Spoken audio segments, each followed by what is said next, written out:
फ्रीजचा वापर करणं कदाचित अजूनही आम्हाला माहिती नाही असंच म्हणावं लागेल, कारण ना काय झालं, फ्रीजमध्ये जागा नव्हती म्हणून हे कलिंगड अख्खच्या अख्खं फ्रीजरमध्ये ठेवलं आणि तसंच विसरून गेलो. दुसऱ्या दिवशी दुपारनंतर काढलं तर हे अख्खं खूप कडक झालं होतं, बर्फ होऊन गेला होता आणि हे कटही होत नव्हतं चाकूने. काढून कसं बसतं तसंच खाल्लं तर पूर्ण बर्फ होता तो, म्हणजे ते वायाच गेलं होतं आणि ते नॉर्मल झालं की खूप असं लूज झालं आणि खराब होऊन गेलं. मग ते फेकूनच दिलं आम्ही. आज आम्हाला बनवायचं होतं मंचुरियन, म्हणून मग मुलांना घेऊन बाहेर निघाले थोडंसं सामान घ्यायला. यांचीच इच्छा होती मंचुरियन खायची तशी.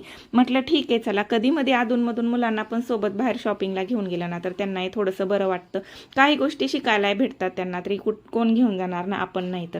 मग आता दोघींनी मिळून मंचुरियनची तयारी केली आणि मंचुरियन असल्यामुळे आज आरू पण मला हेल्प करते बरं का.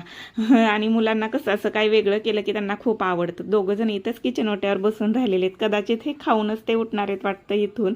आणि मंचुरियन कसं केलं हा व्लॉग खाली दिला आहे, टॅप करा आणि नक्की बघा.